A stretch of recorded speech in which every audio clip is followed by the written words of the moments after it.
our seventh geography chapter inside our Earth. Earth is a very important planet because it is a planet on which life is possible.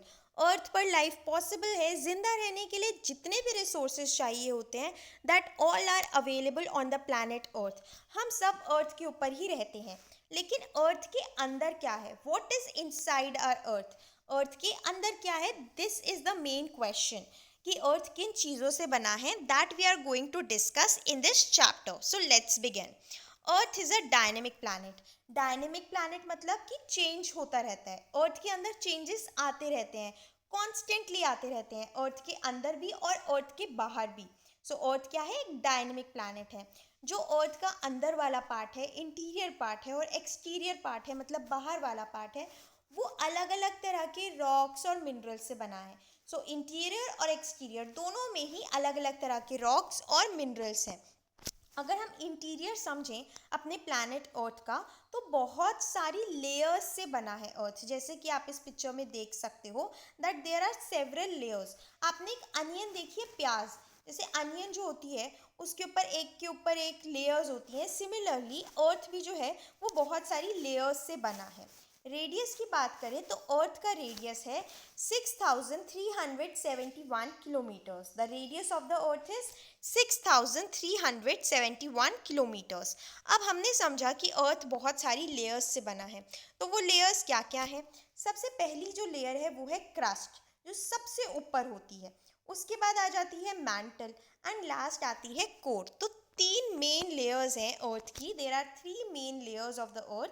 सबसे पहले है crust जो solid rock से बनी होती है. उसके बाद उसके अंदर होती है मैंटल जो मैग्मा से बनी होती है, और सबसे अंदर होती है कोर. तो ये मेन थ्री लेयर्स हैं.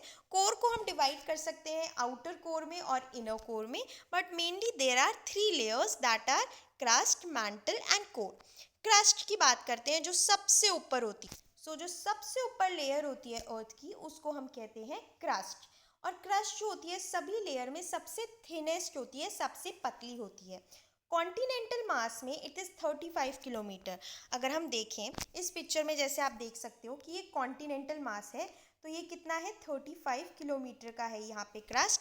एंड ओशनिक क्रस्ट जो है, ओशन फ्लोज जो है वो 5 किलोमीटर्स के हैं. So the crust is about 35 kilometre on the continental masses and only 5 kilometres on the ocean floor. जो कॉन्टिनेंटल मास है, ये जो आप देख सकते हो, ये कॉन्टिनेंटल मास जो है ये मेनली सिलिका एंड एल्यूमिना से बना है. इसलिए हम इसको सीएल भी बोलते हैं. SI for silica and AL for alumina. तो ये सिलिका एंड एल्यूमिना का बना है. और जो ओशनिक क्रस्ट है वो बना है सिलिका एंड मैग्नीशियम से, इसीलिए उसको बोला जाता है सीमा. एंड अगर आप देखोगे तो जो क्रस्ट है, जो सबसे ऊपर वाली लेयर है, वो सिर्फ 1% है अर्थ के पूरे वॉल्यूम की. The crust forms only 1% of the volume of the earth. Earth की जितनी वॉल्यूम है क्रस्ट उसका 1% है. अब हमने पहली लेयर जो है क्रस्ट उसको समझ लिया है. Next layer is mantle. जो क्रस्ट के नीचे लेयर होती है जो आप देख सकते हो ऑरेंज पोर्शन, ये है मैंटल. मैंटल किसके नीचे होता है? क्रस्ट के नीचे. और ये कितना बड़ा है?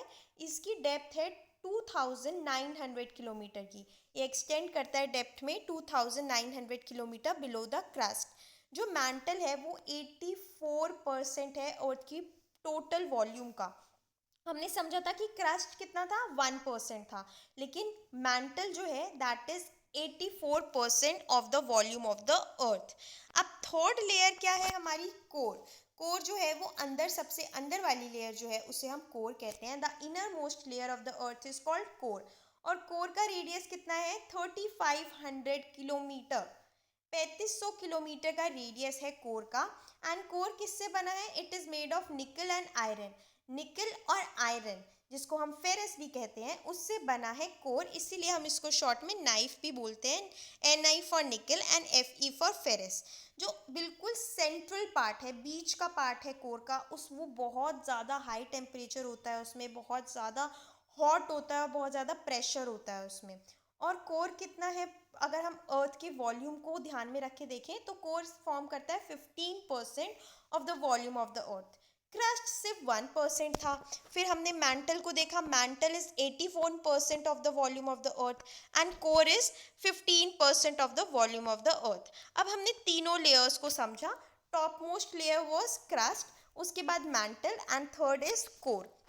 अब हम समझते हैं रॉक्स एंड मिनरल्स। रॉक्स क्या होते हैं, मिनरल्स क्या होते हैं। तो जो अर्थ का क्रस्ट है, जो सबसे ऊपर वाली लेयर है, वो अलग अलग तरह के रॉक से बना है। एंड रॉक्स किससे बनते हैं, रॉक्स बनते हैं अलग अलग तरह के मिनरल्स से। सो मिनरल्स से बनते हैं रॉक्स और रॉक्स से बना है हमारे अर्थ का क्रस्ट। अब रॉक्स होते क्या हैं। Any natural mass of mineral matter that makes up earth crust is called a rock. कोई भी नेचुरल मास जो मिनरल मैटर का होता है, जो मिनरल से बनता है नेचुरल मास, जिससे कि हमारा अर्थ क्रस्ट बनता है, उसे हम रॉक कहते हैं। रॉक्स जो होते हैं वो अलग अलग कलर, साइज और टेक्सचर के होते हैं। So rocks are of different colour, size and texture. अगर कैटेगरीज समझें तो तीन तरह के मेजर रॉक्स होते हैं। There are three major types of rocks, जो कि हैं इग्नियस रॉक्स, जिनको हम प्राइमरी रॉक्स भी बोलते हैं। फिर उसके बाद है sedimentary rocks and lastly metamorphic rocks. तो तीन मेन तरह के रॉक्स होते हैं। There are three main types of rocks that are igneous rocks, sedimentary rocks and metamorphic rocks. तो आप इन पिक्चर्स में भी देख सकते हो igneous rocks, sedimentary rocks and metamorphic rocks. Firstly igneous rocks. ये जो वर्ड है इग्नियस, ये डिराइव हुआ है लैटिन वर्ड इग्निस से, जिसका मतलब होता है फायर। तो ये रॉक्स कैसे फॉर्म होते हैं, ये रॉक्स फॉर्म होते हैं जब मोल्टन मैग्मा कहाँ से निकलता है, वॉल्केनो में से।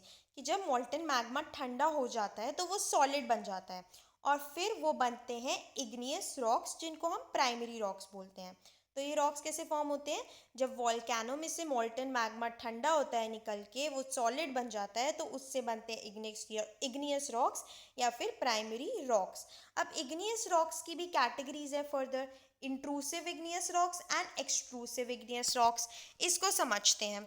इंट्रूसिव इग्नियस रॉक्स वो रॉक्स होते हैं जो फॉर्म होते हैं जब मोल्टन मैग्मा अर्थ के अंदर ही कूल हो जाती है। कि जब अर्थ में से वॉल्केनो में से मोल्टन मैग्मा निकलती है, तो वो अंदर की तरफ जब ठंडा हो जाता है मैग्मा, तो वो सॉलिड हो जाता है और वो फॉर्म करता है इंट्रूसिव इग्नियस रॉक। और जो इंट्रूसिव इग्नियस रॉक्स होते हैं ना, उनके ग्रेन्स बड़े लार्ज होते हैं।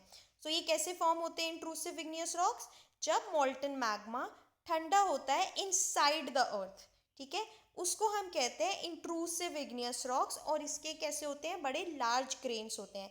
एग्जाम्पल की बात करें तो ग्रेनाइट जो है वो एक एग्जाम्पल है इंट्रूसिव इग्नियस रॉक्स का। एंड आपने देखा होगा घर में हम ग्राइंडिंग स्टोन यूज़ करते हैं पेस्ट बनाने के लिए, स्पाइसेस का, ग्रेन्स का, वो भी किससे बना है, वो इग्नियस रॉक से बना है, इंट्रूसिव इग्नियस रॉक्स। अब बात करते हैं एक्सट्रूसिव इग्नियस रॉक्स। ये फॉर्म होते हैं जब मोल्टन लावा जो अर्थ से बाहर आता है और बाहर आके कूल होता है और सॉलिड हो जाता है, उससे जो बनता है रॉक, उसको हम बोलते हैं एक्सट्रूसिव इग्नियस रॉक। और ये बहुत ही फाइन ग्रेन्ड होता है, बड़ा फाइन होता है। इसका एग्जाम्पल है बेसाल्ट। तो these rocks are formed when molten lava coming on the earth surface, जो अर्थ की सरफेस पे आता है और फिर जल्दी से ठंडा हो जाता है। एंड एक्सट्रूसिव इग्नियस रॉक्स का एग्जाम्पल आप देख सकते हो कि डेक्कन प्लेट्यू जो है वो एक बहुत अच्छा एग्जाम्पल है बेसाल्ट मतलब एक्सट्रूसिव इग्नियस रॉक्स का। तो फर्स्ट टाइप ऑफ रॉक्स हमने देखा इग्नियस रॉक्स, जिनको हम प्राइमरी रॉक्स भी कहते हैं। एंड इनकी फर्दर दो कैटेगरीज हैं, इंट्रूसिव इग्नियस रॉक्स जो कि अर्थ के अंदर कूल हो जाता है तो फॉर्म होता है, एंड एक्सट्रूसिव इग्नियस रॉक्स जब लावा बाहर आके ठंडा होता है तो फॉर्म होता है। सेकेंड कैटेगरी जो है रॉक्स की, वो है सेडिमेंट्री रॉक्स। जब रॉक्स रोल डाउन करते हैं, एक दूसरे से हिट होते हैं, क्रैक हो जाते हैं, टूट जाते हैं, तो वो ना डिवाइड हो जाते हैं छोटे छोटे टुकड़ों में, फ्रैगमेंट्स में, पार्टिकल्स में। और इन छोटे छोटे टुकड़ों को हम कहते हैं सेडिमेंट्स। और जब ये सेडिमेंट्स एक साथ एक से दूसरी जगह ट्रांसपोर्ट होते हैं, डिपॉजिट होते हैं वाटर के थ्रू, विंड के थ्रू, तो ये एक साथ कंप्रेस होते हैं, हार्ड होते हैं और ये बन जाते हैं रॉक्स, जिनको हम कहते हैं सेडिमेंटरी रॉक्स, क्योंकि ये सेडिमेंट से बने होते हैं। सैंडस्टोन्स जो होते हैं वो बनते हैं ग्रेन्स ऑफ सैंड से, और वो एक एग्जाम्पल है सेडिमेंट्री रॉक्स का। सेडिमेंट्री रॉक्स के अंदर फॉसिल्स भी होते हैं, dead plants, animals, micro organism, क्योंकि जब वो रोल डाउन होते हैं, टकराते हैं, तो वो बहुत सारे ऑर्गेनिजम्स उस उनके अंदर समा जाते हैं, तो डेड एनिमल्स एंड प्लांट्स, तो इसीलिए जो सेडिमेंट्री रॉक्स होते हैं उनके अंदर फॉसिल्स भी होते हैं। अब सेडिमेंट्री रॉक्स का एक एग्जांपल देखो, हमारी दिल्ली में, न्यू दिल्ली में जो रेड फोर्ट है वो बना है रेड सैंडस्टोन का, and red sandstone is example of sedimentary rock. So अगर आपसे कोई पूछे कि सेडिमेंट्री रॉक का एक एग्जांपल दो, तो आप बता सकते हो कि जो दिल्ली में रेड फोर्ट है, it is made up of red sandstone which is a sedimentary rock. Last type of rock is metamorphic rocks. जब इग्नियस और सेडिमेंट्री रॉक्स को बहुत ज़्यादा हीट और प्रेशर के अंदर रखा जाता है, तो वो चेंज हो जाते हैं मेटामॉर्फिक रॉक्स में। So when igneous and sedimentary rocks undergo great heat and pressure, they are changed into metamorphic rock. Metamorphic rock का एग्जाम्पल जैसे आप समझ सकते हो कि क्ले जो है, जब उसको बहुत ज़्यादा हीट एंड प्रेशर के अंदर रखा जाता है तो वो चेंज हो जाता है स्लेट में। सिमिलरली लाइम स्टोन्स जो है वो चेंज हो जाता है मार्बल में। मेटामॉर्फिक रॉक का एग्जाम्पल आप देखो तो वाइट मार्बल, वाइट मार्बल जो है वो एक मेटामॉर्फिक रॉक है जिससे ताजमहल बना है। So Taj Mahal is made up of white marble which is a metamorphic rocks. तो अब हमने अलग अलग तरह के रॉक्स के बारे में भी समझ लिया। अब जनरली रॉक्स का क्या यूज़ होता है in real life. So rocks जो होते हैं वो बहुत ही यूज़फुल होते हैं। हार्ड रॉक्स को यूज़ किया जाता है रोड्स बनाने के लिए, घर बनाने के लिए, बिल्डिंग्स बनाने के लिए। So they are very useful. Even जो पहले गेम्स खेलते थे आज भी कई जगह खेले जाते हैं ऐसे गेम्स, जैसे सेवन स्टोन्स जिसको हिंदी में पिट्ठू कहते हैं, हॉप स्कॉच जिसको टापू और किट किट कहते हैं, फाइव स्टोन जिसको गिट्टी कहते हैं, इन सभी गेम्स में भी रॉक्स को यूज़ किया जाता है। Now let's understand the rock cycle. हमने समझा igneous rocks, sedimentary rocks, metamorphic rocks. Igneous rocks कैसे फॉर्म होते हैं, जब वॉल्केनो इरप्शन में से लावा कूल डाउन होता है, इट फॉर्म्स इग्नियस रॉक्स। फिर वो टुकड़े हो जाते हैं, सेडिमेंट बन जाता है, उससे सेडिमेंट्री रॉक बनता है। फिर ग्रेट हीट एंड प्रेशर के अंदर वो मेटामॉर्फिक रॉक बन जाता है। फिर मेटामॉर्फिक रॉक को जब मेल्ट किया जाता है तो वो वापस से मैग्मा बन जाता है, और ये जो सर्कल है ये कंटिन्यू होता ही रहता है। तो एक रॉक जो है जब वो दूसरे रॉक में बदल जाता है एक साइक्लिक मैनर में, तो ये जो पूरा प्रोसेस होता है ट्रांसफॉर्मेशन का एक रॉक से दूसरे रॉक में, इसी को हम कहते हैं rock cycle. One type of rock changes to another type under certain conditions in a cyclic manner. This process of transformation of the rock from one to another is called rock cycle. इसी को हम rock cycle कहते हैं। तो पूरा process अच्छे से समझते हैं कि जब molten magma ठंडी हो जाती है, सॉलिड हो जाती है, तो वो igneous rock बन जाती है। ये igneous rock टूट जाते हैं, स्मॉलर पार्टिकल्स में ट्रांसपोर्ट होते हैं और वो बन जाते हैं सेडिमेंट्री रॉक्स। और जब इग्नियस और सेडिमेंट्री रॉक्स को बहुत हीट एंड प्रेशर के थ्रू जाना पड़ता है तो वो चेंज हो जाते हैं मेटामॉर्फिक रॉक में। और फिर मेटामॉर्फिक रॉक्स को और ज़्यादा हीट एंड प्रेशर के अंदर रखा जाता है तो वो मेल्ट हो जाते हैं और वो मॉल्टन मैग्मा बन जाते हैं।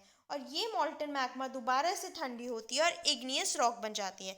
तो ये प्रोसेस है पूरा रॉक साइकिल का, जिसमें कि इग्नियस रॉक्स जो है वो बनता है सेडिमेंट्री रॉक, फिर सेडिमेंट्री और इग्नियस रॉक्स अंदर ग्रेट हीट एंड प्रेशर बनता है मेटामॉर्फिक रॉक, और ये प्रोसेस चलता ही रहता है।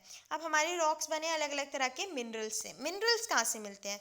मिनरल्स जो होते हैं वो नेचुरली अकरिंग सब्सटेंस होते हैं जो हमें नेचर से मिलते हैं, और मिनरल्स के कुछ सर्टेन फिजिकल प्रॉपर्टीज़ और केमिकल प्रोपोजिशन होता है। तो जो चीज़ें नेचुरली मिलती हैं, जिनकी सर्टेन फिजिकल प्रॉपर्टीज़ और डेफिनेट केमिकल प्रोपोजिशंस होती हैं, कॉम्पोजिशंस होती हैं, उनको हम मिनरल्स कहते हैं। मिनरल्स को इंडस्ट्रीज़ में यूज़ किया जाता है, जैसे आयरन, एल्यूमिनियम, गोल्ड, यूरेनियम।